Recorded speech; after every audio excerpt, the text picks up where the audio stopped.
Selamat bergabung kembali pada mata kuliah stratifikasi, mobilitas, dan kebijakan sosial. Pada kesempatan ini, saya akan membahas penelitian-penelitian stratifikasi dan mobilitas yang menggunakan pendekatan kuantitatif dengan studi kasusnya kota. Terdapat 3 penelitian yang akan saya paparkan secara singkat. Next. Penelitian pertama berjudul Stratifikasi dan Mobilitas Sosial suatu studi awal masyarakat Jakarta yang dilakukan oleh Profesor Iwan Gardono Sujatmiko. Next. Penelitian ini menggunakan model Weberian seperti yang dilakukan oleh Gotthold, dan peneliti membagi lapisan menjadi 6, atas-atas hingga bawah-bawah.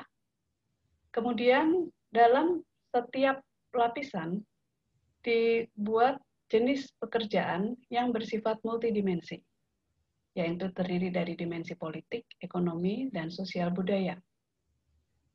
Secara metode, penelitian ini merupakan menggunakan metode survei dilakukan di Jakarta terhadap 711 penduduk Jakarta di 13 kelurahan. Dan untuk okupasi, dibuat rating terhadap 81 okupasi yang bersifat multidimensi. Next. Di sini kita lihat kategorisasi atau stratifikasi sosial yang berhasil dirumuskan dari data yang terkumpul. Ada 6 kelas, dan setiap kelas ada nilai indeks yang dibuat. Kita lihat yang tertinggi adalah okupasi sebagai menteri dengan indeks 5,53, dan terakhir adalah yang paling rendah adalah gelandangan dengan nilai 1,10. Next. Baik, dalam hal ini kita melihat bagaimana okupasi anak dan ayah. Ternyata persentase lapisan bawah untuk mencapai lapisan menengah atas itu sangat kecil, hanya 5,3%. Dan yang mobilitas yang cukup baik itu juga bersifat jarak pendek. Next. Nah, ketika kita melihat pergerakan atau mobilitas lapisan bawah dan menengah, kita lihat hasil penelitian, ternyata untuk mobilitas di lapisan bawah, responden dari lapisan bawah itu sebesar hampir 60% ya, sekitar 58% itu melakukan mobilitas satu level di atasnya, yaitu ke tingkat yang lebih tinggi. Sedangkan untuk responden dari lapisan menengah, mayoritas tetap berada di kelas sosialnya, dan sekitar 21% berhasil naik satu tingkat di atas. Next. Kalau kita lihat kesimpulan dari penelitian ini, secara umum terdapat keterbukaan dalam masyarakat Jakarta, namun mobilitasnya itu berjarak pendek. Kedua, pendidikan, terutama pendidikan tinggi, itu berfungsi sebagai eskalator sosial yang dapat mengantarkan masyarakat bawah untuk naik ke lapisan atas. Hal ini memperlihatkan bahwa diperlukan perbaikan dalam sarana, dalam hal ini pendidikan, dan proteksi terhadap kelas bawah agar mereka bisa masuk ke dalam eskalator sosial. Kalau tidak dilakukan proteksi, pendidikan hanya akan mencerdaskan tanpa mengadilkan. Dan proteksi ini merupakan pola sponsor mobility, seperti yang dikatakan oleh Turner. Dan sponsor ini merupakan intervensi terutama oleh negara yang bekerja sama dengan universitas, masyarakat, maupun pengusaha.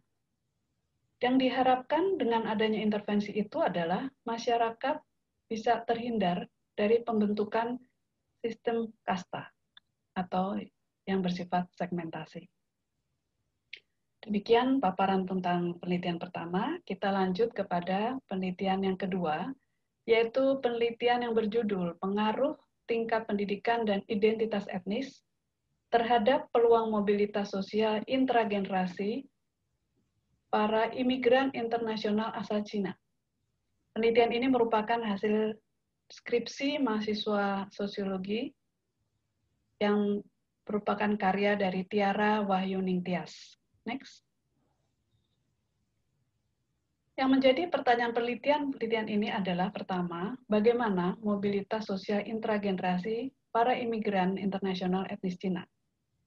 Kemudian, apakah terdapat pengaruh tingkat pendidikan terhadap peluang mobilitas bagi mereka, dan apakah terdapat pengaruh identitas etnis terhadap peluang mobilitas mereka.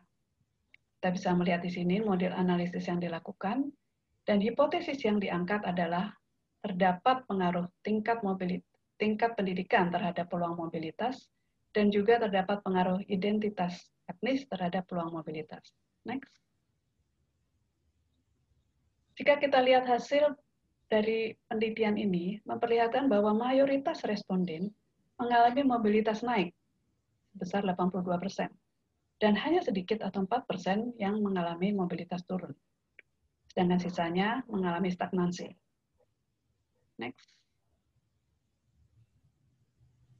Selanjutnya, ketika kita melihat hasil mobilitas berdasarkan okupasi, sebesar lebih dari setengah, yaitu sekitar 68% itu mengalami stagnansi, dalam arti bahwa mayoritas responden cenderung memiliki status pekerjaan yang sama ketika ia berada di negara asalnya maupun di Indonesia.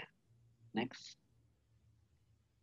Lebih lanjut, ketika kita melihat pendapatan, responden tidak mengalami mobilitas turun dalam hal pendapatan. Bahkan, mayoritas dari mereka mengalami mobilitas yang cukup pesat dari kelas menengah dan bawah menuju ke kelas atas di Indonesia. Next.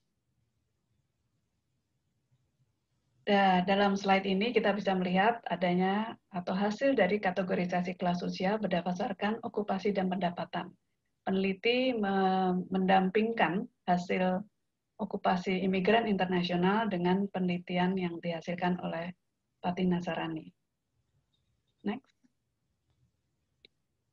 Ketika kita melihat hubungan bivariat, temuannya adalah tingkat pendidikan tidak berpengaruh terhadap peluang mobilitas sosial.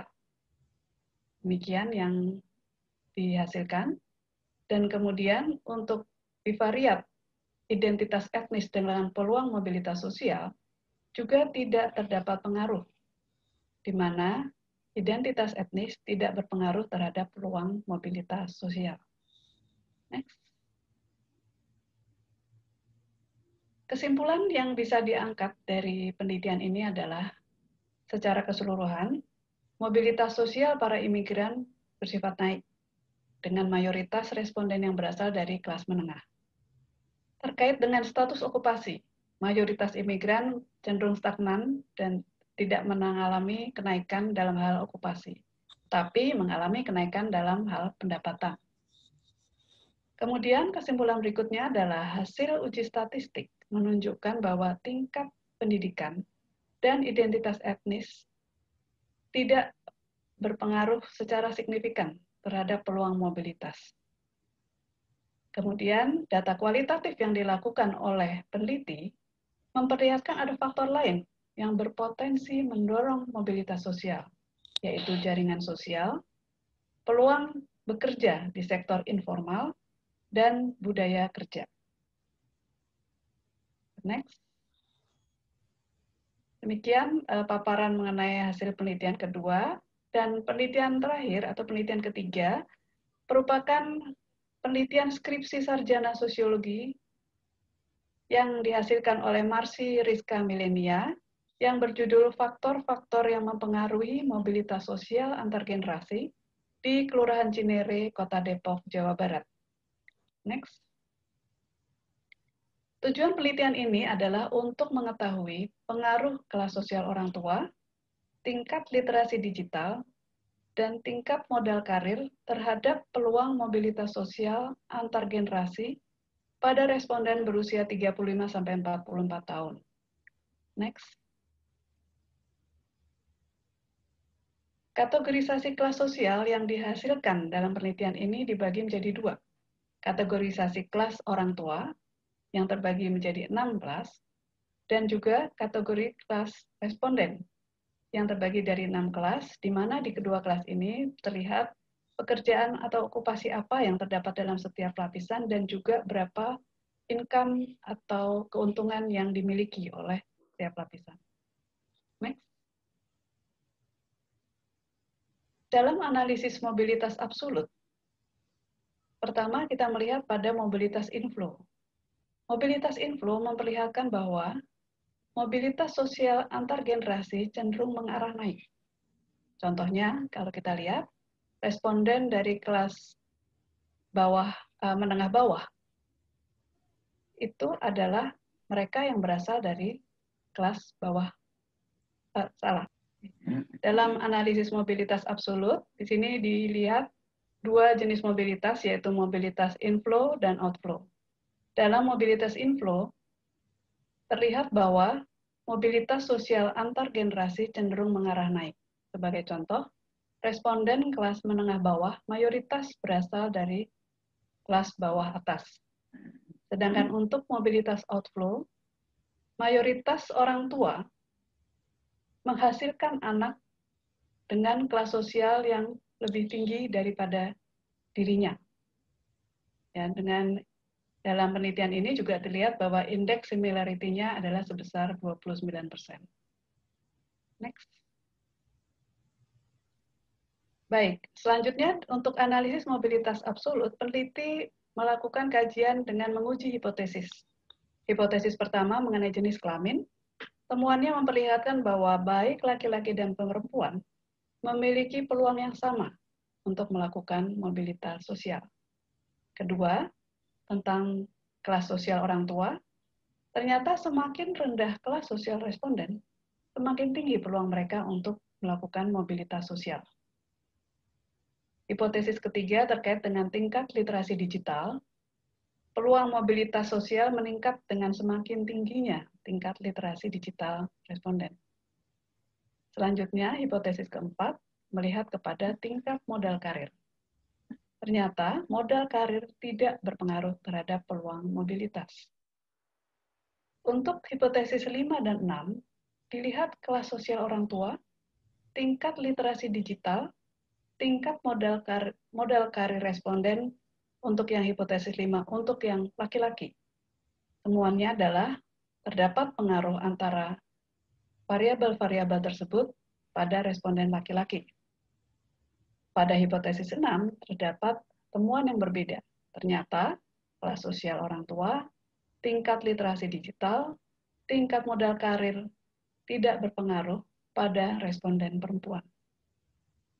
Selanjutnya, next.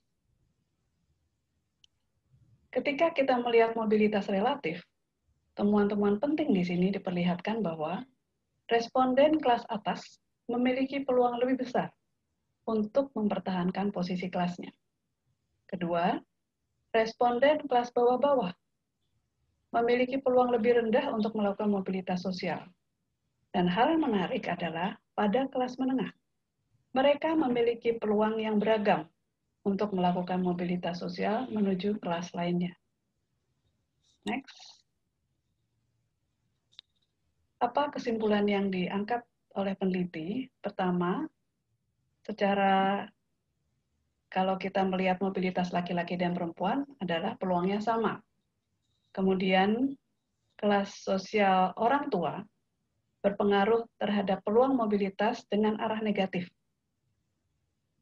Tingkat literasi digital maupun tingkat modal karir, tingkat literasi digital berpengaruh terhadap peluang mobilitas, sedangkan tingkat modal karir tidak berpengaruh. Dan ternyata model signifikan pada responden laki-laki, namun tidak signifikan pada responden perempuan. Kemudian peneliti juga melakukan studi kualitatif dan hasilnya memperlihatkan bahwa aspek-aspek yang berkontribusi pada peluang mobilitas adalah habitus, kondisi dan akses terhadap pasar kerja, serta faktor-faktor spasial. Nah, implikasi teoritis yang diangkat, pertama terkait dengan peluang mobilitas berdasarkan jenis kelamin, hasil penelitian ini tidak sejalan dengan penelitian McNamee, namun sesuai dengan penelitian Peterson dan Azevedo dan Baulion, bahwa tidak terdapat perbedaan jenis kelamin pada peluang mobilitas. Kedua, analisis mobilitas absolut sejalan dengan penelitian Tilly dan juga Azevedo serta penelitian Patina Sarani tahun 2012. Demikian pemaparan singkat mengenai ketiga penelitian kuantitatif di kota, dalam hal ini di Kota Jakarta. Semoga temuan-temuan penelitian ini dapat memperkaya wawasan saudara-saudara sekalian. Terima kasih atas perhatiannya.